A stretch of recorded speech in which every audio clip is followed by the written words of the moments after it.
Merdeka belajar wujud yang nyata. Raih mimpimu juga cita-cita. Generasi emas Indonesia. Profil pelajar Pancasila tanamkan di dalam dada. Profil pelajar Pancasila, cerdas berkarakter itu kita.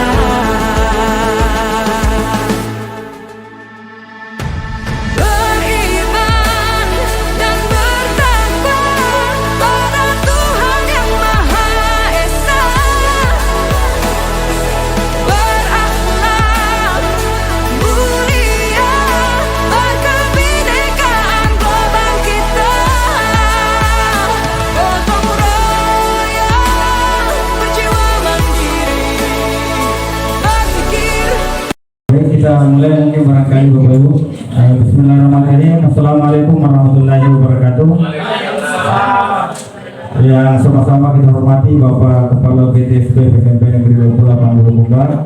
Yang sama-sama kita hormati Bapak Wakil Kepala Sekolah PTSB Negeri 28 Bulukumbar. Yang sama-sama kita hormati rekan-rekan pendidik dan tenaga kependidikan yang sempat hadir dalam kegiatan ini. Alhamdulillah, puji dan syukur kita panjatkan atas kehadirat Allah Subhanahu wa taala, atas berkat rahmat dan hidayahnya, sehingga pada kesempatan hari ini kita bersama-sama lagi kembali berkumpul di tempat ini dalam rangka mengikuti kegiatan diseminasi sharing pemahaman tentang budaya positif. Jadi sebelumnya Bapak-bapak dan Ibu-ibu, saya mengucapkan terima kasih atas kebersamaannya hari ini untuk mengikuti kegiatan kami dalam tahapan pendidikan guru penggerak. Jadi kegiatan yang kami laksanakan pada hari ini adalah merupakan rangkaian kegiatan dalam modul 1.4 tentang aksi nyata yang kami laksanakan dalam penyebaran pemahaman bersama dengan teman-teman, yakni adalah kegiatan diseminasi sharing pemahaman tentang budaya positif. Nah, sebelumnya Bapak-bapak dan Ibu, untuk rangkaian kegiatan kita pada hari ini ada beberapa topik yang akan kita bahas. Bisa dilanjutkan dulu sih. Ada beberapa topik yang akan kita bahas. Yang pertama adalah disiplin positif dan nilai-nilai kebajikan universal. Yang kedua adalah teori motivasi hukum dan penghargaan restitusi. Dan topik yang ketiga itu adalah keyakinan kelas. Dan yang keempat, kebutuhan dasar manusia dan dunia berkualitas. Dan yang kelima, restitusi 5 posisi kontrol. Dan yang terakhir adalah restitusi segitiga restitusi. Jadi keenam topik ini yang akan kita bahas dalam kegiatan diseminasi budaya positif di modul 1.4 terkait aksi nyata yang kami laksanakan bersama dengan Ibu Sela, asisten SPD selaku calon guru penggerak Angkatan 9 Kabupaten Bulukumbar tahun 2023. Nah, dalam topik ini terbagi menjadi 6. Nanti topik 1, 2, 3 akan dibawakan oleh Ibu Sela. Selanjutnya saya akan melanjutkan di topik 4, 5, dan 6. Dan sebelum kegiatan ini kita mulai, terlebih dahulu saya memberikan kesempatan kepada Bapak Kepala PTSB SMP Negeri 20 Bulukumbar untuk memberikan arahan, dukungan dan sambutan pada kegiatan hari ini. Untuk itu kami persilakan dengan hormat. Bismillahirrahmanirrahim. Assalamualaikum warahmatullahi wabarakatuh. Yang saya hormati Bapak Wakil Kepala Sekolah SMP Negeri 20 Bulukumbar. Yang saya hormati Bapak dan Ibu guru serta staf tata usaha yang sempat ikut dalam kegiatan ini. Syukur alhamdulillah senantiasa kita panjatkan kepada Allah Subhanahu wa taala karena sampai hari ini kita masih sehat walafiat untuk melaksanakan kegiatan-kegiatan rutin kita di sekolah. Kegiatan Ibu dan Bapak dan Ibu guru penggerak, calon guru penggerak di sekolah kita ini adalah penyebaran pemahaman tentang budaya positif di lingkungan sekolah. Jadi budaya-budaya positif yang ada di sekolah akan dipermantap. Ya, dan yang pertama disiplin positif dan nilai kebajikan. Yang kedua teori motivasi. Yang ketiga keyakinan kelas. Yang keempat posisi kontrol guru. Yang kelima, restitusi. Ini restitusi, ya nanti saya lihat-lihat di Google, ternyata restitusi itu memberikan tindakan kepada siswa yang melanggar tanpa memberikan tindakan hukuman. Ya, kita tunggu ke depan, 10 tahun ke depan, 20 tahun ke depan, bagaimana nasib bangsa Indonesia tentang masa depan adanya restitusi. Ya mungkin terlalu banyak saya memberikan penyampaian dengan ucapan Bismillahirrahmanirrahim. Saya buka acara secara resmi. Bismillahirrahmanirrahim.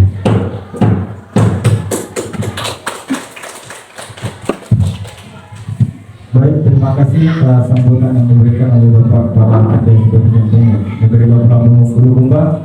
Selanjutnya saya persilakan kepada rekan calon guru penggerak Gisela Asita SPD untuk menyampaikan topik-topik yang akan dibahas pada hari ini, yakni topik 1, 2, dan 3. Untuk itu saya persilakan. Bismillahirrahmanirrahim. Assalamualaikum warahmatullahi wabarakatuh. Izin Bapak untuk masuk ke materi. Jadi saya sampai sini saja.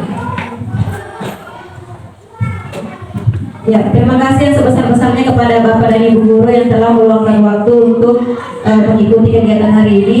Jadi hari ini kita bukan mau menggurui, kita mau membagi pemahaman yang telah kita peroleh di materi-materi yang telah kita dapatkan di pendidikan guru penggerak selama kurang lebih 2-3 bulan ini.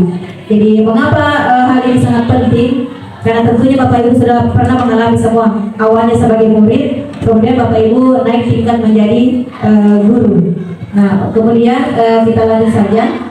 Untuk materi pertama ini, saya akan bawakan sedikit tentang disiplin positif dan nilai-nilai kebajikan.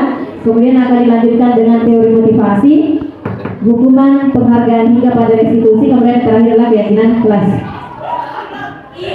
Oke, nah silakan Bapak Ibu.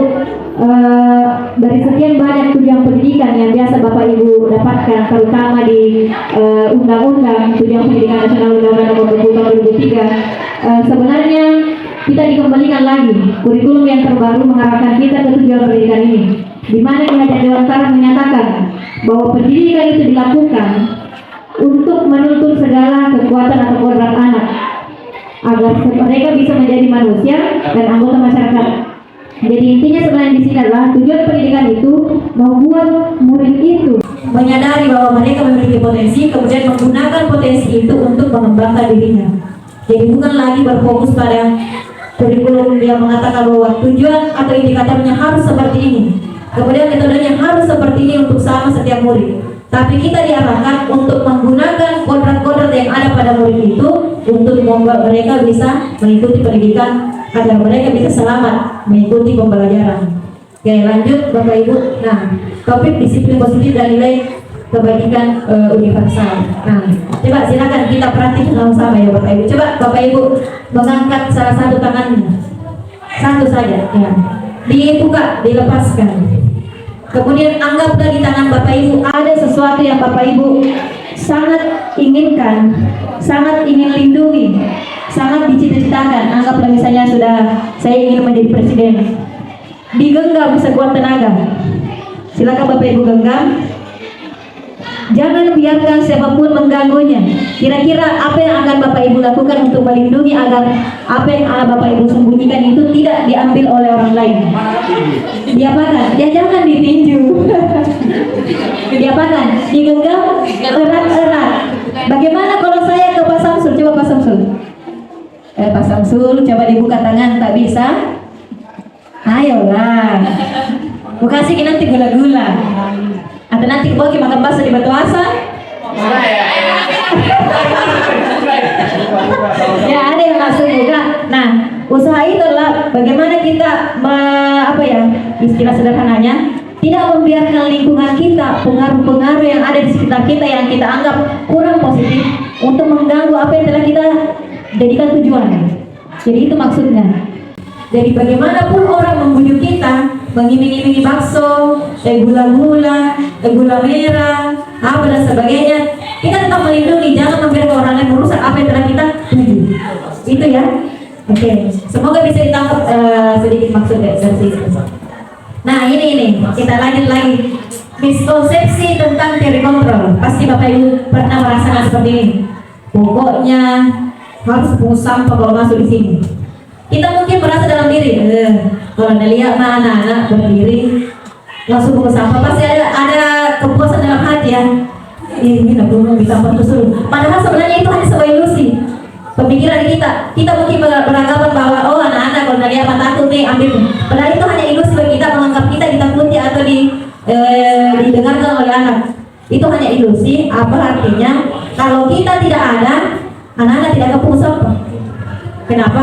Mereka tidak takut, mereka hanya terpaksa. Dan itu saya alami juga. Kalau saya masuk, pokoknya saya buka-buka pintu mau menutup kemudian pasti bilang anak, ada besar di sana di kantor. Pungut cepat.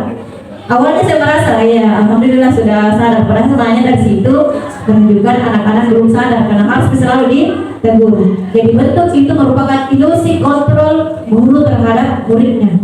Guru menganggap bahwa dia bisa mengontrol murid, padahal sebenarnya kita tidak bisa mengontrol siapapun, kita hanya bisa mengontrol diri sendiri. Nah ini yang menjadi tantangan, karena ini sebenarnya berat bagi kita, terutama saya juga. Saya selalu beranggapan bagaimana caranya membuat anak-anak itu mau belajar tanpa harus disuruh, mau membersihkan tanpa harus disuruh, mau ambil buku tanpa harus disuruh, itu susah. Nah itulah kita sama-sama pelajari hari ini, sama-sama kita diskusi, semoga nanti ada perubahan. Nah ini, jadi ini sebagai miskonsepsi itu hanya sebuah ilusi yang ada pada pikiran kita.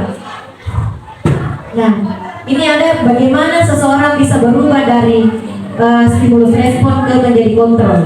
Pendekatan terkontrol. Jadi bila kita ingin membuat kemajuan perlahan, sedikit demi sedikit, ubahlah sikap atau perilaku Anda. Namun bila kita ingin memperbaiki cara-cara utama kita, maka kita perlu mengubah kerangka acuan kita. Ubahlah bagaimana Anda melihat dunia, bagaimana Anda berpikir tentang manusia, ubahlah paradigma Anda, skema pemahaman dan penjelasan aspek tertentu tentang realitas. Nah ini silakan Bapak Ibu perhatikan bagaimana stimulus respon itu berubah menjadi teori kontrol atau pilihan. Jadi kita mencoba mengubah agar manusia itu berpandangan sama dengan kita. Ini yang harus diubah. Jangan sampai kita berpikiran saya harus buat murid pintar matematika. Ini kita arahkan bagaimana kita berusaha membuat murid paham bahwa matematika itu penting sehingga sadar bahwa saya harus belajar tanpa paksaan dari guru. Jadi ada semua bagaimana saya bisa mengontrol orang lain, kemudian menjadi saya sebenarnya tidak bisa mengontrol orang lain. Pemaksaan ada pada saat rujukan gagal. Kemudian kita arahkan menjadi kolaborasi, menciptakan pilihan-pilihan yang baru. Jadi memang berat tugas kita karena kita tidak boleh selalu memaksakan kehendak, tapi kita bagaimana memikirkan cara supaya anak memilih untuk melakukan hal itu. Oke, jadi karena kita tadi masuk topik disiplin positif, tentu kita perlu tahu apa yang sebenarnya disiplin. Menurut Bapak Ibu, apa itu disiplin? Jangan dulu lihat dari katanya disiplin artinya belajar. Menurut Bapak Ibu, apa itu disiplin?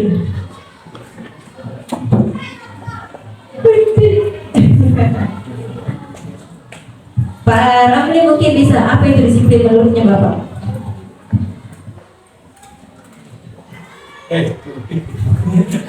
Ya, mengikuti aturan. Ya, ada mungkin pendapat yang lain, Ibu Bu Desastra, mungkin apa menurut itu disiplin? Mengikuti aturan yang disepakati. Nah, itu berdasarkan pemahaman yang telah kita dapatkan dan itu benar. Tapi disiplin di sini kita bahas dulu dari awal. Disiplin artinya belajar. Kata disiplin juga berasal dari akar yang sama, yaitu disiplin yang artinya murid atau pengikut. Jadi kalau kita sekilas lihat, oh berarti dari disiplin itu kita harus mengikut. Nah, untuk menjadi seorang murid atau pengikut, seorang harus tahu betul alasan mengapa mereka mengikuti suatu aliran atau ajaran tertentu, sehingga akan terbentuk motivasi, entah itu intrinsik maupun ekstrinsik. Motivasi intrinsik yaitu yang langsung dari dalam diri, ekstrinsik yang dari luar. Misalnya dari dalam, kita sama-sama kan, misalnya agama kita sama, kita tidak dipaksa ya, sholat, tapi terasa dalam diri, saya harus sholat. Kenapa? Karena kita motivasi intrinsik. Motivasi ekstrinsik yang bagaimana? Saya harus belajar, karena kalau rajin kita belajar, dikasih gula-gula sama guruku. Nah itu extrinsic, karena dari luar. Artinya melakukan sesuatu karena menginginkan sesuatu dari luar. Oke. Kemudian nilai-nilai kebajikan universal. Sebenarnya ada banyak di sini, sangat banyak nilai-nilai kebajikan yang dituju. Namun kita, kurikulum yang terbaru kita itu mengarahkan bagaimana kita menerapkan nilai-nilai kebajikan sesuai dengan profil pelajar Pancasila, yaitu beriman, bertakwa kepada Tuhan dan berakhlak mulia, mandiri, bernalar kritis, berkebinekaan global, bergotong royong dan kreatif. Nah, sebelum masuk itu mungkin ada yang mau kita diskusikan Bapak Ibu? Sudah jelas mungkin untuk disiplin positif ya. Kita langsung ke teori motivasi. Nah ini sudah dibahas tadi. Ada motivasi ekstrinsik atau eksternal, intrinsik atau internal. Oh ini ada dua ya. Kemudian yang pertama, yang ketiga di sini menjadi motivasi internal. Jadi silakan Bapak Ibu. Pertama, manusia itu melakukan sesuatu karena ada apanya? Untuk menghindari ketidaknyamanan atau hukuman. Nah, pasti anak-anak biasa kalau disuruh pungut sampah, ya pungut toh. Kenapa? Nanti dihukum sama dosen lah. Anak-anak pergi sholat duhur, pergi wudhu lari-lari, kenapa? Supaya tidak dihukum sama kesiswaan atau guru agamanya.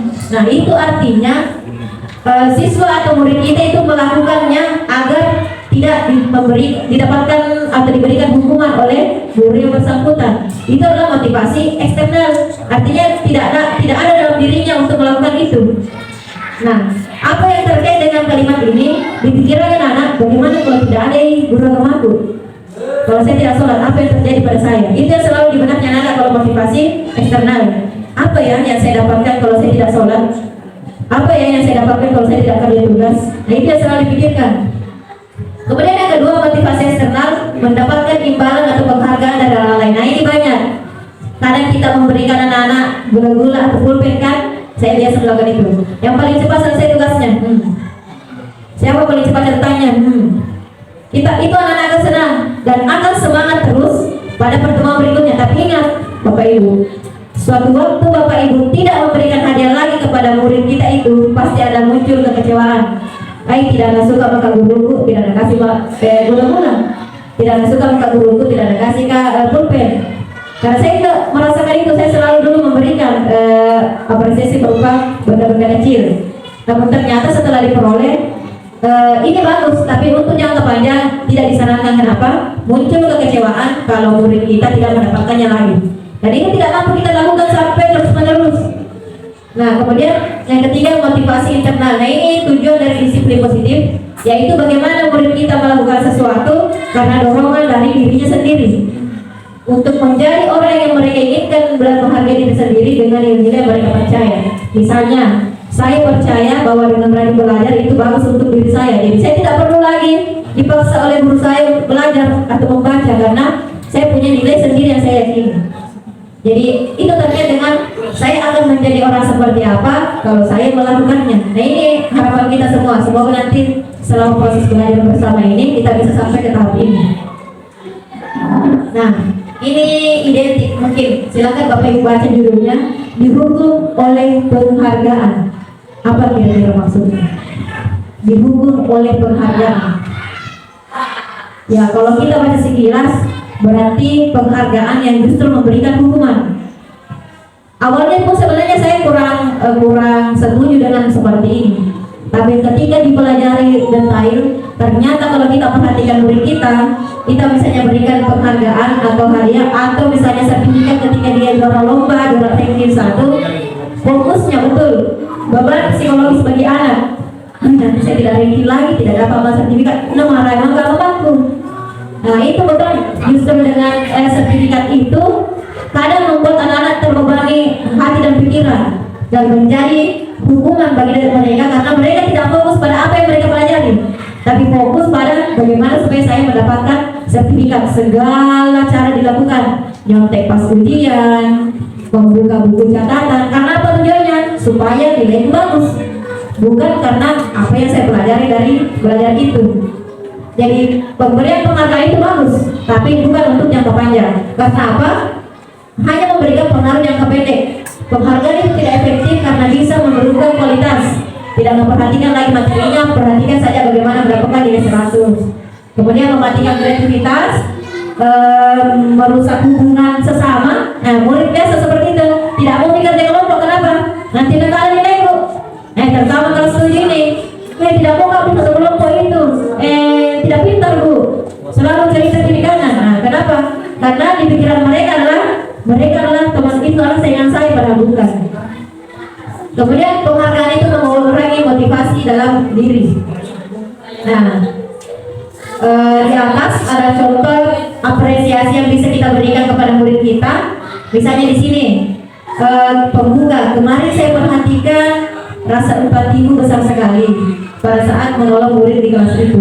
Jadi kata-kata atau verbal itu sebenarnya bisa kita ungkapkan kepada murid kita ketika ingin mengapresiasi. Wah, Amir bagus hari ini, sudah bagus catatannya, bagus menulis. Itu lebih bagus dibanding kita kasih ini uang Amir 5.000 pipo jajan karena rajin hari ini. Jadi biasa itu sengaja itu ke depan tak. Ibu mencatat kasih lagi uang 5.000. Nah itu.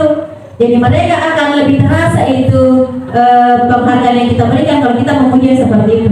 Wah bagus ini hari karena sudah mulai lagi perhatikan teman saya menolong. Nah semoga saya juga tetap berusaha untuk menerapkan ini karena saya juga masih belajar juga. Misalnya lagi, terima kasih untuk rasa tanggung jawab hari ini. Pada saat kamu memungut kertas yang berserakan di lantai, itu kan nggak suka yang seperti itu dibandingkan, tunggu itu, siapa membersihkan hari ini? Memang tidak tanggung jawab. Ya, kalau kita mengatakan seperti itu, saya pun biasa mengatakan kalau lagi hilang sedikit. Ibu Kalau ini ya, saya biasa lakukan. Kenapa kotor sekali itu? Tidak ada kamu adil. Atau kalau biasa tidak dengar bunyi bel, mana itu telinga aku tidak mendengar ini. Nah itu memang halus bagi kita, tapi ternyata menyakitkan bagi murid. Nah, coba kita sama-sama diskusi dulu. Untuk nomor pertama, mencatat 100 kali dalam buku kalimat saya tidak akan terlambat lagi karena terlambat ke sekolah, itu kira-kira masuk hukuman atau konsekuensi? Coba Bapak Ibu, kalau disuruh mencatat sesuatu yang terlambat, saya tidak akan terlambat lagi 100 kali disuruh, kira-kira itu hukuman atau konsekuensi? Ya, jadi ingat saja nanti kita sama-sama ya, hukuman atau konsekuensi? Konsekuensi 100 kali hukuman. 100 kali hukuman, kalau 1 kali konsekuensi. Nah, jadi sepakat apa? Hukuman atau konsekuensi? Hukuman. Nanti dilihat. Yang kedua kira-kira apa? Lari mengelilingi lapangan basket 2 kali karena terlambat hadir ke sekolah. Hukuman. Hukumannya? Hukuman atau bukan? Hukuman atau bukan? Ya, hukuman. Nanti dilihat ya. Murid diminta untuk push up 15 kali karena tidak menggunakan masker. Apa Pak? Hukuman. Kasih bahasa suara atau tidak hukuman? Hukuman. Ya. Menggantikan kertas tugas teman yang telah dicoret. Ya, lanjut. Membersihkan tumpahan air di meja tulis karena senggol. Konsekuensi. Murid disuruh untuk tidak mengenakan sepatu seharian di sekolah karena tidak menggunakan. Belum bisa bahasa Indonesia. Oke, terakhir. Lari mengelilingi lapangan basket 2 kali. Belum selesai. Nah, ini karena terlambat 10 menit untuk pelajaran videogram. Ya, kita akan lihat. Ingat jawabannya Bapak Ibu ya. Nah, ini. Kira-kira ya. Ya, tepuk beri 90. Ya, kita lanjut ya. Jadi sebenarnya bagaimana membedakan? Sebenarnya pasti Bapak Ibu tahu cara membedakan mana hukuman dengan konsekuensi ya. Silakan Bapak Ibu lihat. Kalau hukuman sesuatu yang menyakitkan harus terjadi. Menyakitkan itu menulis 100 kali. Betul sakit. Capek. Nah, kalau 1 kali tidak gitu. Konsekuensi sesuatu harus terjadi. Artinya kita memberikan konsekuensi atas tindakan murid karena dia telah melakukan dan itu harus terjadi. Contohnya tadi pelajaran PJOK. Karena di PJOK memang pemanasan dulu toh. Berarti dia harus keliling dulu. Jadi itu bukan hukuman tapi konsekuensi karena harus mengikuti pelajaran. Nah, membuat anak sakit hati untuk jangka waktu yang lama. Misalnya saya cukur rambutnya berbentuk nanas. Ini ingat terus ya, bisa pasti. Itu dulu guruku yang cukur kak, lomba-lomba kepala dan sebagainya sampai buat itu harus ingat. Kemudian kalau konsekuensi membuat anak merasa tidak nyaman dalam jangka waktu yang pendek. Memang dia tidak nyaman awalnya, tapi itu membuat mereka sadar. Itu perbedaannya ya. Kemudian anak membenci kedisiplinan. Jadi kalau dihukumi saya terlambat disuruh push-up 100 kali, justru anak-anak tidak suka apa disiplin. Biasa teman-teman pasti ada sesuatu begitu. Misalnya di kelas itu dikasih hukuman begini, besok ulang lagi. Kenapa? Karena hukuman yang kita berikan bukan membuat mereka sadar, tapi membenci kita dan aturan yang kita tetapkan. Kemudian kalau kita memberikan konsekuensi, anak menghargai disiplin. Kalau kita memaksa, berarti itu hukuman. Tapi kalau konsekuensi, kita hanya memberikan stimulus untuk mengingatkan. Sepertinya aturannya begini nak. Berarti ada tanggapan. Sampai pada terakhir, marah. Kalau hukuman itu anak akan merasa bersalah, dipermalukan dan tidak dihargai. Tapi kalau konsekuensi, mereka hanya kehilangan haknya. Kemudian dibuat tidak nyaman untuk sementara waktu. Kenapa? Karena mereka akan sadar bahwa yang saya rasakan sekarang karena apa yang saya lakukan. Begitu ya. Jadi pasti insya Allah Bapak Ibu paham ini perbedaannya. Nah, terakhir masuk di bagian restitusi. Apa sebenarnya itu restitusi? Jadi intinya begini, restitusi adalah bagaimana kita membuat seseorang untuk sadar, untuk kembali suci, kembali kepada keyakinan mereka, sehingga bisa kembali ke masyarakat. Jadi kalau misalnya ada murid tak melanggar, restitusi artinya kita membuat mereka menyadari bahwa saya melanggar, tapi tidak memberi hukuman. Membuat mereka sadar bahwa saya telah melakukan ini dan saya salah. Tapi bukan berarti kita membuat mereka selalu salah. Nah, karena itu anak-anak kita, oh pasti ini salah. Kau salah. Belum bicara anak, oh salah memang. Nah itu bukan restitusinya. Nah jadi bisa dilihat bahwa 9 ciri-ciri restitusi adalah 1, bukan untuk menebus kesalahan, namun untuk belajar dari kesalahan. 2, memperbaiki hubungan. 3, tawaran bukan paksaan. Jadi misalnya ada sesuatu atau murid yang melanggar, kita kadang menawarkan, kira-kira nak supaya ditebus itu pelanggaran, apa yang mau dilakukan? Nah itu akan lebih baik daripada karena terlambat ke cuci WC. Itu tidak memberikan pilihan, tapi kita memaksa. Dan anak-anak tidak sadar itu. Kenapa? Banyak yang sudah melakukan yang sama dan berulang kali. Kenapa? Tidak ada ruang untuk mereka didengarkan, tapi dipaksa terus. Kemudian restitusi menuntut untuk melihat ke dalam diri. Nah, jadi kalau diingatkan ini begini-begini, dia akan sadar, oh iya betul sebenarnya. Tapi memang itu susah diterapkan. Kemudian 5 ya restitusi mencari kebutuhan dasar yang mendasar tindakan. Karena murid kita itu kalau ada melakukan pelanggaran pasti ada kebutuhan yang tidak terpenuhi. Misalnya pelajaran matematika bosan yang misalnya Amir atau Ihsan. Itu adalah alasan dia ribut karena dia tidak suka misalnya cara saya mengajar pada saat itu bosan nih. Banyak tugas saya kasih tuh, jadi ada kebutuhan kesenangan yang tidak terpenuhi. Kemudian restitusi diri adalah cara yang paling baik. Restitusi fokus pada karakter, bukan tindakan. Fokus pada solusi, mengembalikan murid yang berbuat salah pada kelompoknya. Nah ini 9 memang ini restitusi berat. Tapi kalau kita berusaha terapkan itu setidaknya akan lebih mudah lah bagi murid untuk menyadari kesalahan. Nah ini perbedaan identitas gagal. Jadi kalau tadi kita bahas hukuman, konsekuensi, ini ada tambahan di samping restitusi. Jadi misalnya sesuatu menyakitkan harus terjadi itu identik dengan hukuman. Kalau konsekuensi sesuatu memang harus terjadi. Restitusi apa? Pilihan. Kita memberikan pilihan. Kamu terlambat tadi, kira-kira kenapa? Apa yang kamu bisa lakukan supaya tidak terlambat lagi? Itu pilihan. Dan itu sifatnya menyembuhkan. Tidak nyaman untuk dilakukan. Itu hukuman dan identik dengan identitas gagal. Jadi kalau kita menghukum murid, anak-anak selalu merasa, saya melanggar, saya telah gagal. Nah, konsekuensi tidak nyaman untuk jangka pendek. Kenapa? Anak-anak selalu merasa dirinya salah. Jadi kalau anak-anak itu diarahkan untuk merasa salah dirinya sebenarnya kurang baik karena mereka selalu merasa kayaknya tidak ada hal positif pada saya. Karena tiap hari kak belajar kayak ini dipanggil kak lagi saya.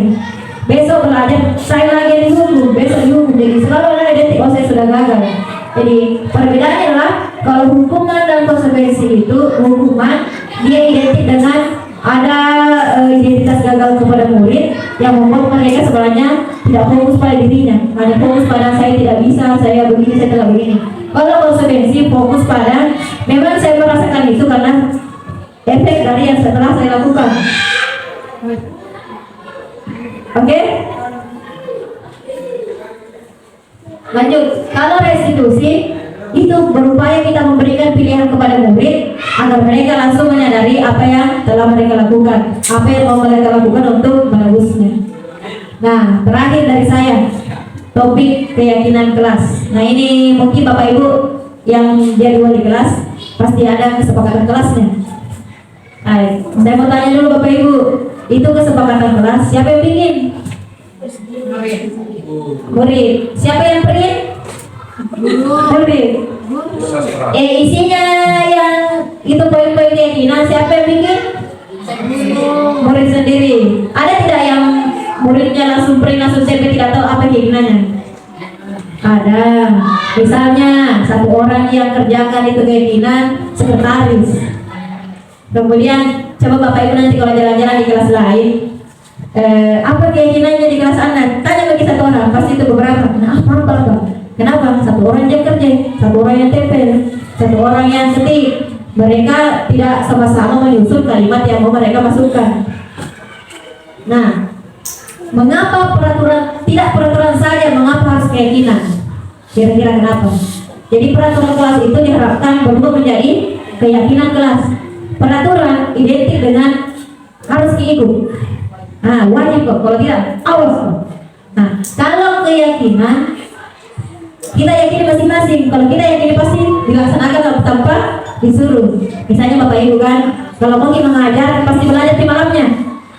Siapa suruh di belajar? Tidak ada.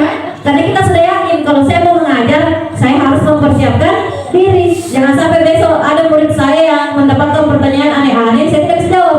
Nah, jadi itu bedanya peraturan dengan keyakinan. Jadi kalau awalnya kita menggunakan peraturan, kenapa kita memerlukan itu? Nah, ini misalnya kalau peraturan menggunakan helm, kenapa harus dipakai helm? Siapa yang tidak suka pakai helm? Semuanya. Ya.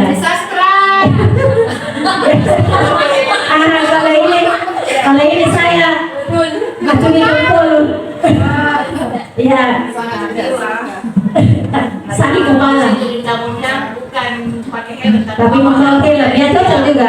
Makanya nanti itu undangan harus diperbaiki sedikit supaya spesifik. Oke, lanjut. Nah, jadi semua itu, semua sebenarnya peraturan keyakinan itu untuk menggerakkan kita menjadi keyakinan yang bisa diyakini tanpa harus disuruh oleh orang lain. Nah, ini perbedaannya ya. Kalau zaman dahulu itu peraturan kelas yang harus diikut diarahkan menjadi keyakinan kelas. Artinya yang kita yakini sehingga dilakukan. Apa makna dari keyakinan ini? Dengan melaksanakan keyakinan diharapkan terbentuklah lingkungan positif minimal paling rendah di kelas. Apalagi arahannya setelah itu? Terbentuk budaya positif, yaitu di sekolah dan di luar sekolah. Begitu harapannya. Nah, silakan coba Bapak Ibu. Karena sudah ada kesepakatan kelasnya, ada yang mana kira-kira di sini keyakinan kelas. Ini kan perancangan ya. Tapi dari sini yang mana menurut Bapak Ibu keyakinan kelas, apakah yang di kiri atau yang di kanan? Kiri. Yang di kiri atau yang di kanan? Datang tepat waktu. Kalau yang di kiri datang tepat waktu mengucapkan salam. Kedua, menjaga kebersihan. Ketiga, berdoa sebelum dan sesudah makan. Keempat, aktif pembelajaran 5 tertib. Yang kedua di sini, kami guru dan murid saling menyayangi. Kami murid yang semangat belajar. Kami murid yang peduli dengan teman-teman. Kira-kira yang mana keyakinan kelas di situ? Nah. Ya, yang mana kira-kira? Ya, tadi saya dengar bisikan katanya yang keyakinan itu yang di sini. Kenapa bisa ini dikatakan keyakinan? Ya, ada nilai yang kita yakini, yaitu kita harus saling menyayangi, menghormati, menghargai, semangat belajar. Jadi kalau yang di sana itu identik dengan menjaga, harus jaga ini. Kalau ini identik dengan nilai kebajikan dan keyakinan apa ya? Nilai keyakinan dan kebajikan yang universal. Oke? Nah, apa perbedaannya? Ini bisa dilihat Bapak Ibu. Kalau peraturan selalu kembalikan misalnya buku ke tempatnya. Kalau keyakinan kelas diarahkan menjadi tanggung jawab. Jadi kalau misalnya anak-anak itu bertanggung jawab terhadap buku, tidak perlu disuruh, kembalikan buku tak? Pasti dia tiba-tiba berdiri. Kira-kira di kelasnya sudah begitu atau tidak? Kalau sudah begitu setengah berarti nanti ditambah lagi setengah. Nah misalnya di kelas peraturannya dilarang mengganggu orang lain. Kalau diubah menjadi keyakinan kelas itu berubah kalimatnya menjadi menghormati orang lain. Jadi kalau dia hormati temannya, hormati gurunya, dia tidak bakal mengganggu temannya. Gitu ya. Hadir 15 menit sebelum pembelajaran. Keyakinan kelas menghormati orang lain dan berkomitmen. Bisa juga selain sini tanggung jawab, kan kalau dia tanggung jawab terhadap dirinya, dia tidak akan terlambat. Dilarang melakukan kekerasan, itu menjadi keselamatan dan menghormati orang lain.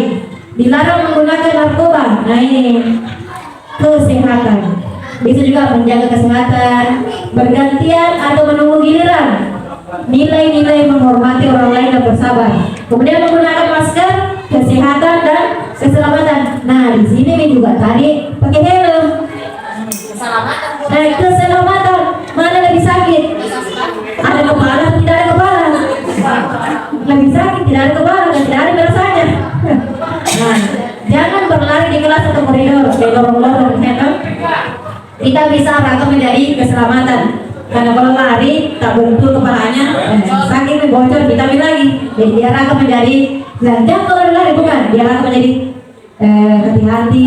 Ini untuk keselamatan, keamanan seperti itu. Nah, sekian mungkin dari saya. Karena Bapak Ibu juga butuh suara-suara yang agak berbeda. Jadi selanjutnya berubah lagi suaranya menjadi yang lebih girly, salah ya, yang lebih manly. Silakan untuk materi selanjutnya saya serahkan kepada Pak Samsul Bari. Baik, terima kasih atas penyampaian dari Ibu Sirna dan kesempatan yang diberikan kepada saya. Apa yang disampaikan sangat luar biasa terkait penerapan kita di dalam sekolah maupun dalam kelas. Untuk mengawali topik keempat, kebutuhan dasar manusia dan dewan berkualitas, saya butuh refresh untuk bapak-bapak dan ibu-ibu. Dari usia bisa kita beri sebentar Bapak Ibu. Silakan kita ikuti secara bersama-sama.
luar biasa ya seperti kita pada hari ini untuk memulihkan semangat kita kembali untuk mengikuti kegiatan diseminasi pada hari ini.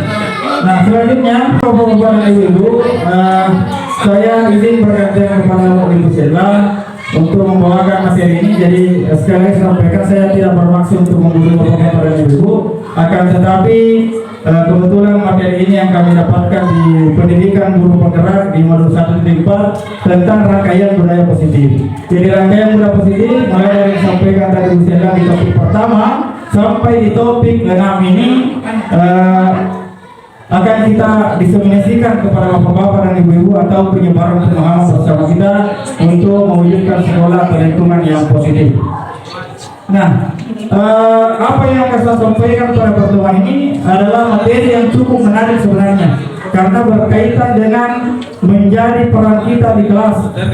Ya, sekarang sebelum saya membahas tentang ini, sebelumnya saya tanya dulu kepada ibu, pernahkah kita mengajar di kelas dalam proses pembelajaran yang siswanya ada yang tidak aktif atau misalnya murung di kelas? Pernah seperti itu?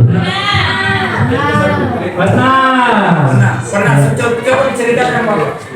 Oke. Assalamualaikum warahmatullahi wabarakatuh.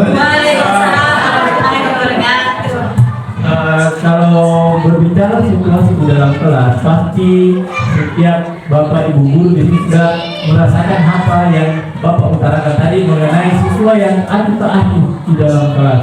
Ini kita tidak bisa pungkiri, karena bagaimana kita tahu bersama bahwa tingkat pemahaman penyerapan informasi oleh setiap peserta didik itu berbeda-beda. Mungkin seperti itu Bapak. Terima kasih atas tanggapan yang diberikan. Selanjutnya terkait yang disampaikan tadi oleh Pak Rian dari Saputra itu sangat benar adanya bahwa dalam proses pembelajaran terkadang kita menemui permasalahan dalam kelas terkait siswa kita. Nah, salah satu contoh tadi yang disampaikan oleh Pak Rian mengenai tentang masalah yang didapatkan mereka dalam kelas dalam proses pembelajaran. Terkadang memang kita temui siswa kita di kelas itu kadang tidur atau ngantuk terus. Ya, apa yang menyebabkan seperti itu kita tidak pernah sebenarnya menyadari apa sebenarnya sih yang mengakibatkan seperti itu. Nah, yang mengakibatkan siswa seperti itu Bapak Ibu, ada salah satu kebutuhan dasarnya tidak terpenuhi.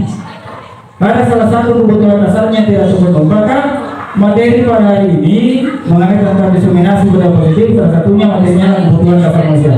Jadi memperkenalkan kepada bapak-bapak dan ibu-ibu bahwa dalam materi ini ada 5 kebutuhan dasar manusia yang harus kita pahami. Ya, jadi yang pertama adalah penguasaan, yang kedua rasa kasih sayang yang dan dapat diterima, yang selanjutnya kebebasan, kesenangan dan bertahan hidup. Jadi kelima kebutuhan dasar ini kalau dikonteskan dengan dunia pendidikan atau di lingkup sekolah kita, maka semua siswa yang sering bermasalah ada beberapa kebutuhan di sini yang tidak terpenuhi. Ada beberapa kebutuhannya mereka tidak terpenuhi. Contoh, ketika kita memberikan proses pembelajaran di kelas, kita menemukan siswa yang kurang aktif, bahkan murung terus. Apa yang mengakibatkan bisa-bisa siswa tersebut butuh perhatian dari kita, kasih sayang dan rasa diterima. Kita harus mengidentifikasi apa sebenarnya yang terjadi pada diri siswa ini. Bisa saja seperti contoh kita, di studi kasusnya kita di SMP Bambang Kumbar, banyak siswa kita yang berasal dari dari keluarga yang tidak sama dengan bapak ibunya, tapi dia tinggal sama neneknya. Makanya perhatiannya pasti beda ketika orang tuanya yang mengasuh mereka dengan neneknya. Makanya sebagai seorang guru kita harus mengidentifikasi apa yang menjadi kebutuhan siswa saya ini yang tidak terpenuhi. Nah, kenapa ini siswa murung terus? Kenapa ini siswa mengantuk terus? Kenapa? Karena kemungkinan di rumahnya tidak ada perhatian, tidak ada waktu berikan untuk belajar, diserahkan oleh sebagainya. Terkadang siswa ini mungkin ketika pulang dari sekolah ya disuruh langsung kerja. Ya, nah itu adalah salah satu bentuk kebutuhan yang diinginkan oleh siswa, itulah kasih sayang dan rasa diterima. Dan yang seperti yang selanjutnya adalah bertahan hidup. Dan saya rasa semua manusia adalah membutuhkan kebutuhan yang namanya bertahan hidup. Salah satu contohnya bertahan hidup kira-kira apa Pak? Apa kira-kira dibutuhkan untuk bertahan hidup? Makan. Apa Pak? Makan. Coba Pak. Makan. Coba sebutkan yang lain. Selain makan apa kira-kira? Bagaimana? Apa yang dibutuhkan orang untuk bertahan hidup? Tempat tinggal. Iya. Itu Pak. Iya Pak, coba salah satu dua aja sebut Pak. Coba. Bagaimana Pak? Itu program buku pendidikan. Ya, oke. Ekonomi, Oke, Romi. Terus pendidikan, butuh perhatian juga. kalau isi perut? Seperti itu lagi. Oke, terima kasih. Terima kasih. Jadi apa yang disampaikan oleh rekan-rekan bapak-bapak dan ibu bahwa kebutuhan bertahan hidup adalah salah satunya makan. Ya. Yang kedua tempat tinggal. Yang ketiga adalah kenyamanan. Ya. Semua orang butuh yang nyaman. Semua orang butuh nyaman. Makanya bertahan hidup ini adalah merupakan kebutuhan dasar manusia. Nah kalau dikonteskan dengan kehidupan siswa, nah kita harus lihat ini semuanya siswa saya lapar atau tidak ini, dikasih makan atau tidak semuanya. Kadang hal ini lah yang mempengaruhi sehingga proses pembelajaran kita di kelas itu kurang aktif. Nah, bertahan hidup. Nah sekarang permasalahan. Nah apa penjelasan dari para permasalahan? Semua manusia, ya termasuk seorang siswa, itu kadang kita mendapatkan siswa kita itu sering juga menyuruh-nyuruh temannya. Karena dia hobinya seperti itu, karena kebutuhannya yang ada pada dirinya itulah kebutuhan pemasaran. Salah sedikit kalau disuruh, ya suruh orang. Nah suruh juga temannya, maka itulah kebutuhan dasar manusia yang ada pada poin pemasaran. Nah selanjutnya kesenangan. Inilah yang sering mengakibatkan dalam proses pembelajaran kita siswa cenderung tidak aktif. Kenapa? Karena kita harus mengevaluasi diri kita, apakah metode pembelajaran yang saya gunakan ini menyenangkan atau tidak? Apakah model atau strategi atau pendekatan pembelajaran yang saya sampaikan atau berikan kepada anak kita ini adalah menyenangkan? Karena ternyata ketika tidak menyenangkan maka tentu ada kebutuhan siswa kita tidak terpenuhi. Makanya kita mendapatkan siswa sebentar keluar komisi. Sebentar siswa kiri lagi itu karena naik. Kenapa? Karena tidak fokus dalam pembelajaran, karena dia tidak memiliki rasa kesenangan. Ya, tidak ada rasa kesenangannya. Nah coba di awal dalam proses pembelajaran kita mengawali dengan SPI itu yang pertama. Ya, mesti meluskan siswa, merangsang siswa untuk aktif. Terus yang kedua memberikan penugasan kepada siswa sesuai dengan kebutuhannya mereka. Jadi seperti yang sering dilakukan oleh Pak Ramli, itu adalah salah satu bentuk metode atau model pembelajaran yang mengakomodir semua kebutuhan siswa. Karena dia menggunakan audio, dia menggunakan PowerPoint yang dapat dilihat oleh siswa, dan yang kedua ada teks dan lain sebagainya. Dan terus dia memperhatikan, berarti dia menjawab tentang kebutuhan sesuai dengan kebutuhan siswa dalam belajarnya, yakni ada siswa yang visual, ada non visual atau audio, dan ada yang estetik.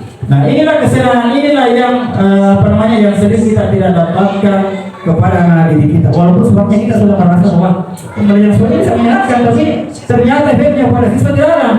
Karena ada kebutuhan yang kebutuhan dasarnya siswa itu tidak terpenuhi, yakni kesenangannya. Makanya siswa bertanya, duduk dengan aku. Kenapa? Karena siswa kurang senang dalam pembelajaran. Ya, coba kalau kita belajar tiba-tiba bunyi bel, nah bilang siswa, lanjut begini dulu Pak, lanjut begini dulu. Masih lama sih. Misalnya pergantian jam contoh. Nah, bisa dilanjut dulu ini 5 menit sebelum start, bisa Bu. Berarti ada kesenangan di antara proses pembelajaran kita dengan siswa kita. Yang terakhir Bapak Ibu adalah kebebasan. Kebebasan ini adalah semua orang punya kebebasan. Tidak ada orang yang mau ditindaki atau misalnya dibatasi. Semua orang punya kebebasan. Kita pun harus punya kebebasan. Kebebasan yang dimaksudkan dalam di sini konteks kehidupan siswa adalah memberikan kebebasan kepada peserta didik untuk mengeksplorasi kemampuannya. Contoh misalnya kalau siswa ada pintar melukis, yang kita yang belajar melukis. Contoh, ya itu dari berikan justru berikan penugasan yang sesuai dengan kebutuhan mereka, sehingga dia menganggap saya bebas mengeksplorasi kemampuannya.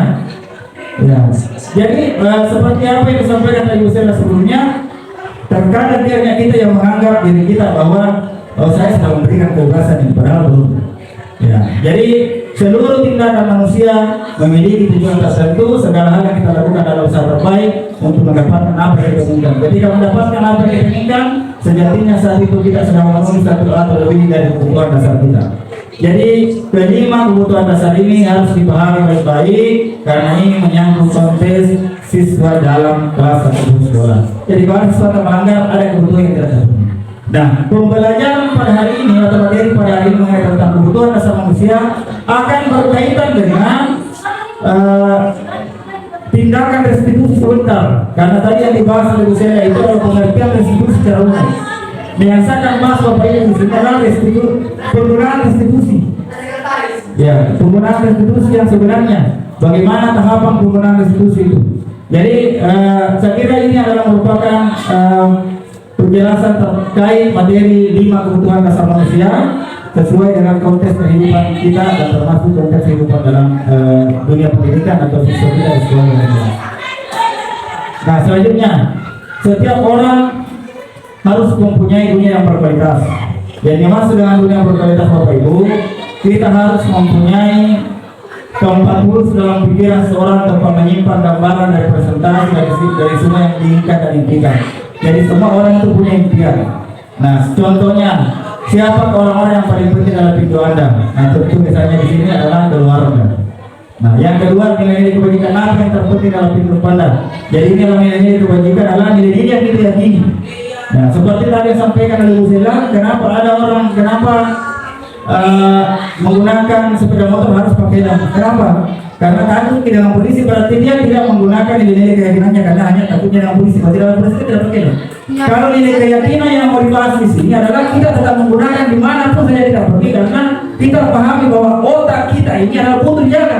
Karena kalau tidak otak tidak ada manusia sekarang. Nah, ini yang dimaksud dengan nilai-nilai kebajikan. Apa yang terpenting dalam hidup Anda? Kalau Anda menjadi orang ideal, karakter atau sifat apa yang Anda paling inginkan ada pada diri Anda. Jadi merupakan pertanyaan pengantin untuk menganalisis apa yang terjadi pada diri kita. Nah, selanjutnya Bapak Ibu, ini adalah materi restitusi 5 posisi kontrol dan ini sangat bermanfaat kepada bapak-bapak dan ibu karena ini berkaitan dengan penerapan kita baik menangani siswa dalam kelas, dalam proses pembelajaran dan semua itu guru pasti pernah mengalami seperti ini. Nah, yang pertama adalah 5 posisi kontrol itu. Yang pertama penghukum, yang kedua pembuat rasa bersalah, yang ketiga teman, dan yang keempat pemantau, dan yang kelima manajer. Kelima posisi kontrol ini silakan dievaluasi itu Bapak Ibu kira-kira nanti di mana. Setelah saya jelaskan yang di mana posisinya. Mungkin Ibu Farida mungkin pernah berkata, laksanakan itu karena saya ini kecewa tuh kalau tidak laksanakan. Nah, ini kira-kira masuk nanti di posisi apa? Ada sering yang mengatakan, kalau tidak bekerja saya kasih panas-panas sebentar hari. Dia posisi di mana nanti? Terus mungkin ada yang mengatakan, laksanakan. Itu coba teman-teman kita lihat coba bisa berbangsa atau tidak. Nah, dia posisi mana? Dan semua kata-kata yang disampaikan itu adalah sering kita ucapkan dalam kelas. Cuma kita tidak sadar ini sebenarnya saya masuk posisi Bapak. Nah, ini sangat menarik memang materi pada posisi 5 posisi kontrol ini. Nah, saya minta Bapak-bapak dan Ibu menonton dan menyimak video yang ada di atas. Tapi silakan diputar. Inilah penjelasan 5 posisi kontrol dengan contoh penerapannya dalam kelas. Kira-kira di mana kita? Sebentar saya kasih tanggapan kira-kira di mana kita Bu Farida. Kalau mungkin Bu Farida bilang, saya pembuat bersalah karena saya sering begini. Oke, silakan di sini. Sangat bahagia Ibu dan Bapak guru hebat dalam penerapan disiplin positif restitusi. Salah satu program yang dikembangkan adalah 5 posisi kontrol. 5 posisi kontrol dalam restitusi adalah proses perjalanan seorang pendidik agar dapat mengenali dirinya. Pada video kali ini, kita akan membahas tentang 5 posisi kontrol yang dikembangkan oleh Diane Gosden dan contoh penerapannya.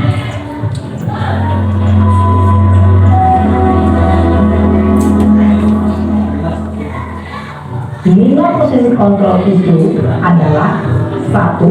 Posisi penghukum, 2. Posisi pembuat merasa bersalah, 3.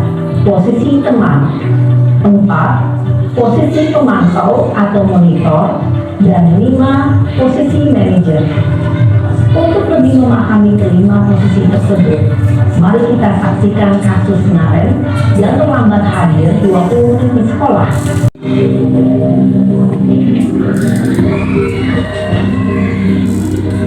Ya memang ini sama Fadila ya. Sini kamu. Simak dulu di mana posisinya sekarang. Kamu terlambat. Kamu deh, pasti terlambat. Maaf Bu, saya Apa? Apa coba? Alasan kamu apa lagi?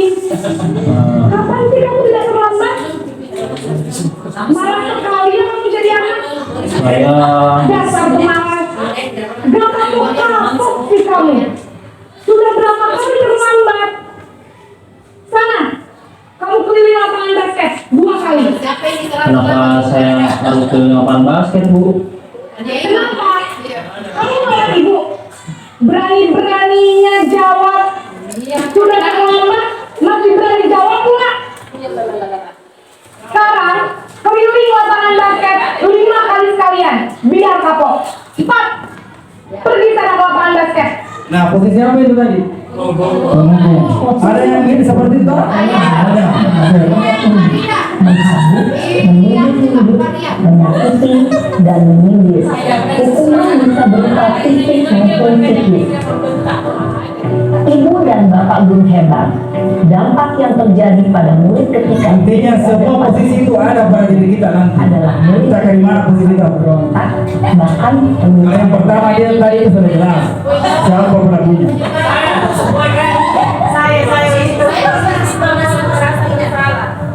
Posisi pembawa merasa bersalah. Ya, yang mana? Ayo bos. Wajib lagi.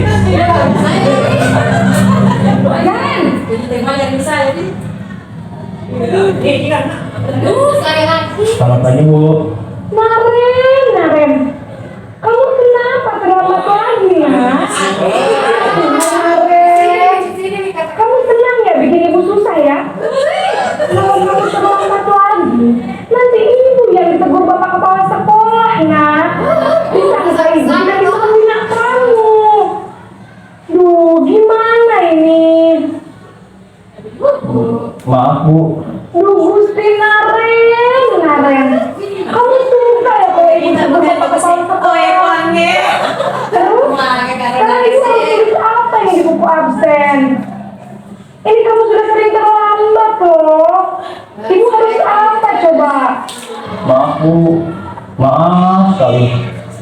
Ya sudah, lain kali jangan bikin ibu susah lagi ya nak ya. Ibu tidak akan kuat lagi kalau kamu begini terus. Bisa jantungan kalau ibu ditegur bapak kepala sekolah. Sana cepat kelas.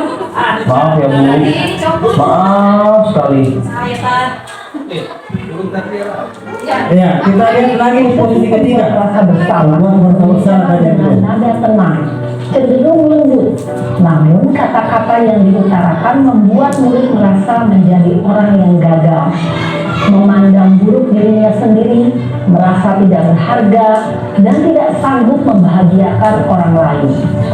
Ketika guru mengambil posisi pembuat rasa bersalah, murid akan menganggap dirinya yang bersalah dan ia akan menyimpan emosi negatif tersebut di dalam dirinya. Ya, posisi ketiga, posisi teman. Masih tetap di Farida sama Naren. Dan kebetulan memang dia penjaga piket tau. Selamat pagi Bu. Wah, sudah jam berapa ini nak? Terlambat lagi ya saya. Tadi saya lupa bangunkan saya Bu. Kamu malah menyalahkan ibu kamu. Kamu bukannya anak yang larinya paling kencang. Kok terlambat sih? Iya Bu, saya memang terlambat bangun tadi. Jadi biarpun saya lari kencang, tetap gak kejar Bu. Ya sudah sana. Nanti lain kali larinya lebih kencang lagi ya. Biar gak terlambat lagi. Bikin senang ibu. Demi ibu. Bisa kan? Bisa lah Bu. Ibu beresin urusan absen kamu. Kamu ini ada-ada saja. Dalam posisi teman, guru berbicara dengan nada suara ramah, akrab, cenderung bersenda gurau untuk menjaga suasana tetap santai. Murid akan merasa senang, aman, dan akrab dengan guru. Identitas yang tercipta adalah identitas sukses atau berhasil. Namun, perlu diingat, karena ini masih dorongan eksternal, maka ada faktor ketergantungan dari murid kepada orang tertentu. Di sini, guru absennya, sehingga di lain waktu, murid bisa berperilaku baik, namun hanya kepada orang-orang tertentu saja. Oke, ini di posisi keempat, posisi pemantau. Jadi ada 5 posisi kontrol di sini. Lagi-lagi Bu Marina. Karena ini hari Senin Bu, hari Senin. Ya, berubah-ubah. Bermuka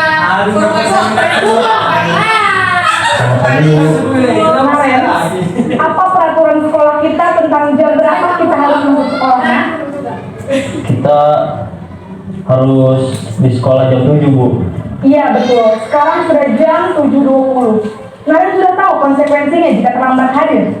Paham Bu. Saya harus tinggal kelas pas jam istirahat selama 20 menit. Iya benar, konsekuensinya demikian. Jadi nanti jam 9.30 pas istirahat, kamu harus tinggal di kelas, kerjakan tugas tambahan untuk ketertinggalan kamu, ya? Baik Bu. Posisi pemantau mengandalkan penghitungan atau data untuk mengontrol murid. Guru mengarahkan murid berdasarkan peraturan dan konsekuensi. Seorang pemantau menunjukkan bahasa tubuh dan ekspresi wajah yang datar dan cenderung formal. Ya, terakhir posisi manajer. Terakhir posisi manajer.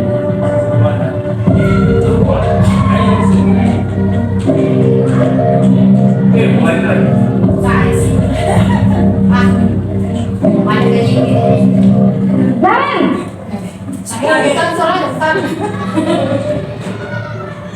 Selamat pagi Bu. Selamat pagi Naren. Maaf Bu, saya terlambat. Iya, sekolah masuknya jam 7, sekarang sudah jam 7.20. Jadi sekarang bagaimana ini Naren? Maaf Bu, saya lupa setel alarm saya semalam. Baiklah, menurut kamu, keyakinan sekolah yang mana yang perlu kamu tingkatkan?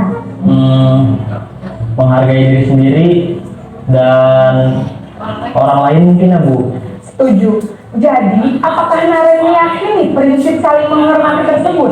Iya Bu, saya meyakininya. Apakah Naren bersedia memperbaiki masalah keterlambatan ini? Oke, tepuk tangan dulu Bapak Ibu. Selesai bilang. Nah, sekarang saya akan bertanya ke Bu Farida dulu. Kira-kira dari 5 posisi kontrol yang ada di atas berdasarkan video, kira-kira posisi tadi mana yang pernah kita lakukan? Silakan bantu sini. Semua, silakan dijelaskan. Dan kira-kira posisi yang mana yang lebih bagus di antara 5 itu? Diperhatikan kembali.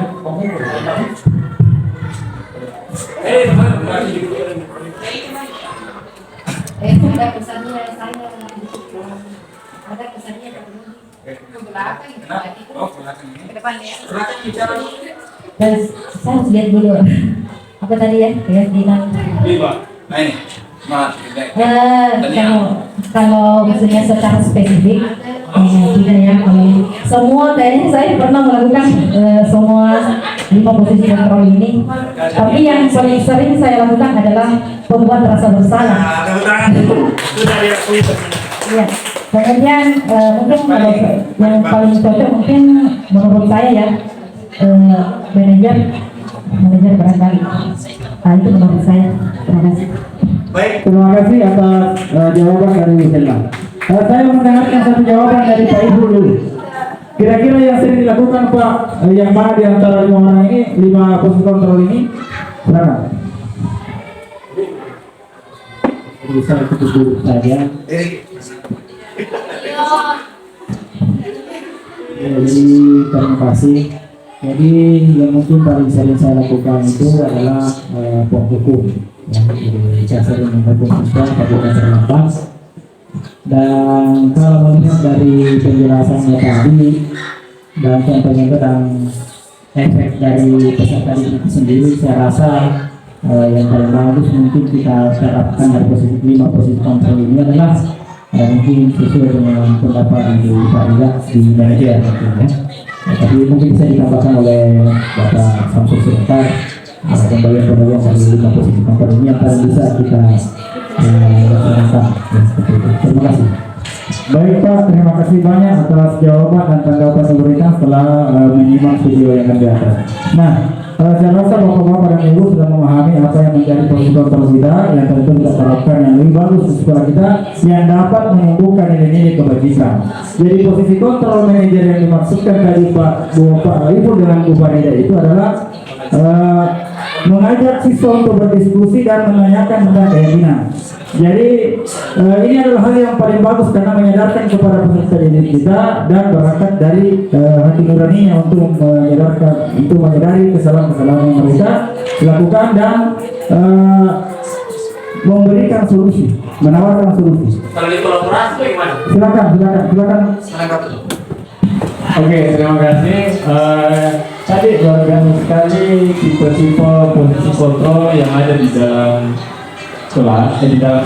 Tapi yang mau saya tanyakan, bagaimana kalau misalnya ada guru atau pelaksana di sekolah itu menerapkan bukan cuma satu posisi kontrol, tapi lebih dari satu, misalnya kolaborasi. Contohnya penghukum dengan manajer saja, atau penghukum dengan pemantau dan manajer, dan bahkan ada yang kelimanya sebagai teman juga. Oke, terima kasih. Luar biasa pertanyaannya ya. Jadi di antara 5 posisi kontrol Bapak-Bapak dan Ibu-Ibu ini sebenarnya kita sudah pernah menerapkan secara keseluruhan. Tapi kenapa diperlihatkan seperti ini? Karena Bapak Ibu untuk mengevaluasi dirinya kira-kira dari posisi kontrol ini yang mana yang lebih bagus. Jadi bukan persoalan kolaborasi, tapi persoalan mengevaluasi apa yang bagus dan apa yang tidak bagus. Karena contoh seperti kolaborasi ketika teman atau kelompok merasa bersalah, maka ini adalah ujung-ujungnya adalah motivasi eksternal, bukan motivasi internal atau motivasi instruktif. Jadi yang paling bagus yang kita terapkan itu adalah posisi manajer. Ya itu. Jadi tujuannya diperlihatkan video ini bukan untuk mengkolaborasikan beberapa posisi kontrol, tapi melihat apa yang menjadi lebih baik daripada 5 posisi kontrol ini. Intinya dari pemukul sampai terakhir itu di pemantau itu adalah menumbuhkan motivasi ekstrinsik, ya bukan dari dalam diri siswa.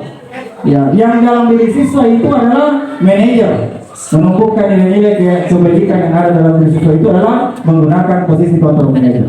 Nah, saya kira seperti itu penjelasan Bapak Ibu tentang posisi kontrol. Nah, ini tadi sudah dijelaskan bahwa dalam video juga penghukum kemungkinan murid marah dan mendendam. Nah, ini adalah efeknya. Pembawa merasa bersalah, murid akan merasa bersalah, murid tertekan seperti ini dan tiba-tiba bisa meletus amarahnya dan bisa menyakiti dirinya. Kalau teman, murid akan merasa senang dengan akrab, hanya saja di sisi negatifnya murid menjadi tergantung. Kalau pemantau, murid memahami konsekuensi yang harus dijalankan karena telah melanggar salah satu peraturan sekolah. Kalau manajer, posisi mana guru berbuat sesuatu bersama dengan murid, mempersilahkan murid mempertanggungjawabkan perilakunya. Nah, inilah bedanya konsekuensi dengan hukuman. Kalau hukuman adalah tidak sesuai antara kesalahan diberikan dengan perilakunya. Kalau konsekuensi adalah kesalahan yang dilakukan sesuai dengan sanksi yang diberikan. Itu perbedaan antara penghukuman dan konsekuensi yang jelas dari saudara. Nah, selanjutnya ini adalah perbandingan posisi kontrol sudah dijelaskan tadi Bapak Ibu. Nah, ini salah satu contoh-contohnya pernyataan-pernyataan yang kita keluarkan. Bagaimana kamu bisa menyelesaikan masalah ini? Berarti manajer, kamu selalu yang paling terakhir berarti penghukum. Saya kecewa sekali dengan kamu, berarti penghukum merasa bersalah. Kamu tidak pernah benar melakukannya, berarti penghukum. Ayo lakukan demi ibu bapak, Nah, berarti posisi teman.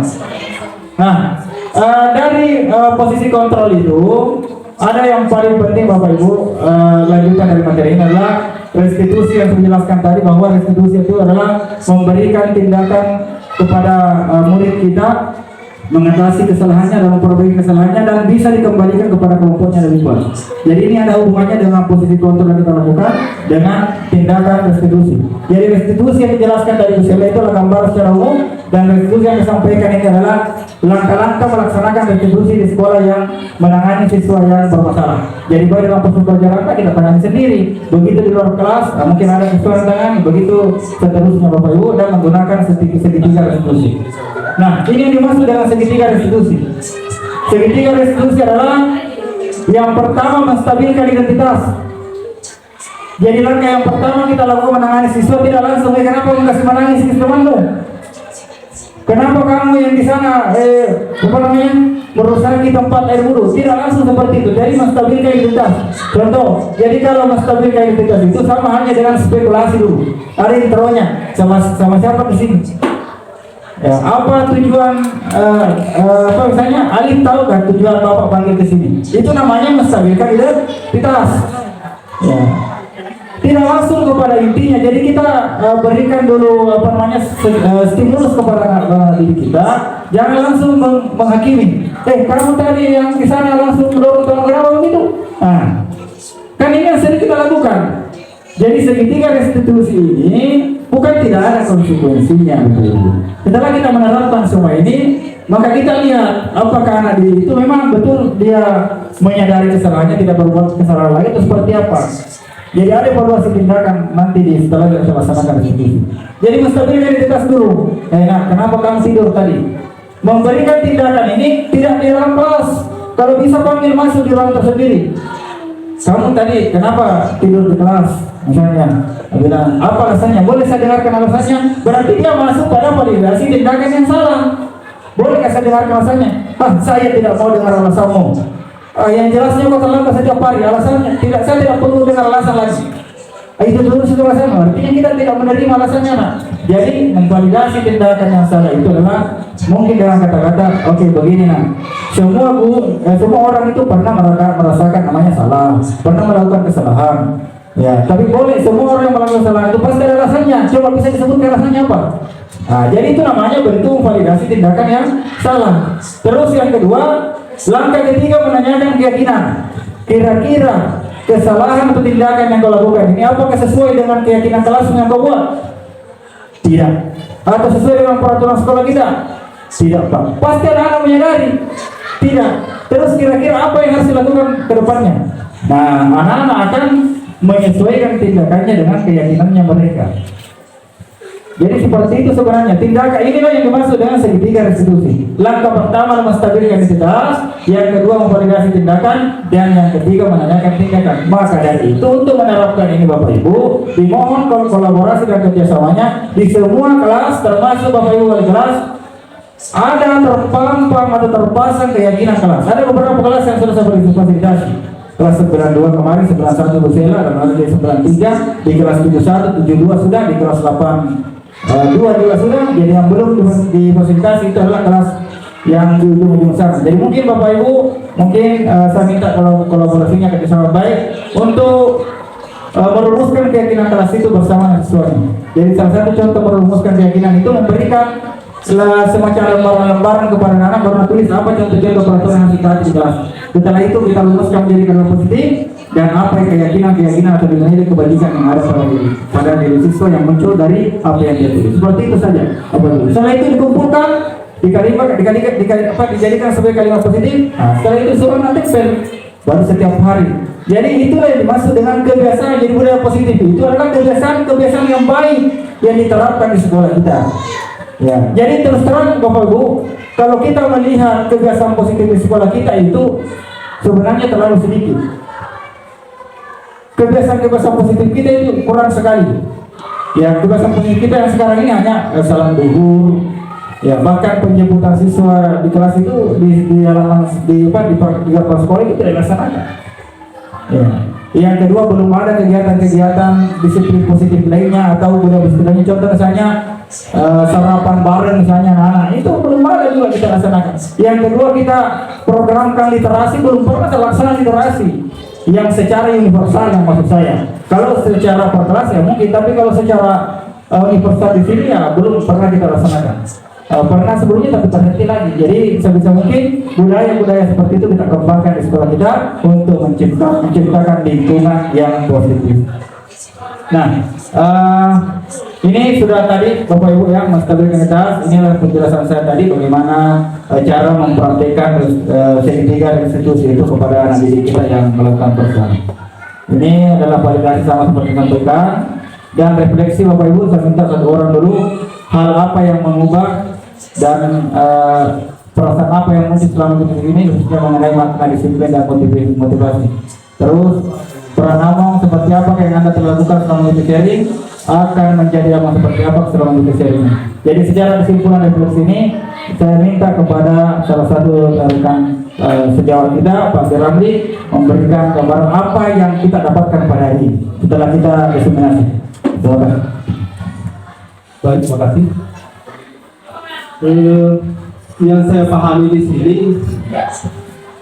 hal yang harus kita lakukan adalah merubah paradigma kita dengan merubah mindset kita. Yang tadinya kita punya mindset adalah pola pikir negatif, kita harus merubahnya dulu menuju ke pola pikir yang positif, dan kalau perlu kita ke growth mindset atau pola pikir yang berkembang. Hal ini tentunya bila kita inginkan itu semua, maka yang harus kita awali adalah keteladanan yang ada pada diri kita sendiri dulu. Bagaimana pola pikir positif yang kita miliki ini kita bisa kembangkan menjadi pola pikir yang berkembang. Karena tidaklah mungkin kita bisa merubah pola pikir anak kalau kita sendiri belum bisa berubah. Contohnya dari segi kedisiplinan dan yang lainnya. Cara saya itu yang bisa saya sampaikan. Terima kasih. Waalaikumsalam warahmatullahi wabarakatuh. Aplaus dulu Bapak Ibu atas pernyataan yang diberikan. Selanjutnya saya kira apa yang akan kami sampaikan pada hari ini semuanya telah tersampaikan mulai dari topik 1 sampai topik 6. Saya mengucapkan terima kasih kepada Bapak-bapak dan Ibu telah membersamai kami di sini dalam kegiatan ini. Ini kegiatan merupakan tahapan dalam pendidikan guru penggerak yang saya ikuti bersama Ibu Sela Arsita SPD. Dan selanjutnya saya kembalikan kepada Bapak Kepala Sekolah atau mewakili beliau untuk menutup kegiatan kita pada hari ini. Terima kasih. Baik, Assalamualaikum warahmatullahi wabarakatuh. Alhamdulillahirrahmanirrahim. Assalatu wassalamu ala asyrafil anbiya'i wal mursalin Sayyidina Muhammadin wa ala alihi wa sahbihi ajma'in. Amma ba'd. Alhamdulillah pada hari ini dua rekan kita telah mempresentasikan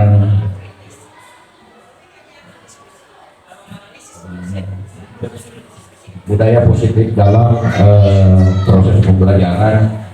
Dan hal-hal yang seperti inilah yang bisa kita terapkan di dalam proses pembelajaran kita. Memang kita sadar bahwa di dalam pembelajaran yang selama ini kita lakukan, yaitu bukan sudah harus ada yang berubah, ya. Termasuk bagaimana membina anak didik kita dan kemudian menjadi peserta didik yang berkarakter. Ya, saya kira itu saja yang sempat saya sampaikan kepada Bapak Ibu, dan sebelum saya akhiri, mari kita tutup acara ini dengan membaca Alhamdulillahirrahmanirrahim. Assalamualaikum warahmatullahi wabarakatuh. Waalaikumsalam. Terima kasih. Itulah tadi sambutan akhir, arahan akhir dari Bapak Wakasih atau mewakili Kepala RT.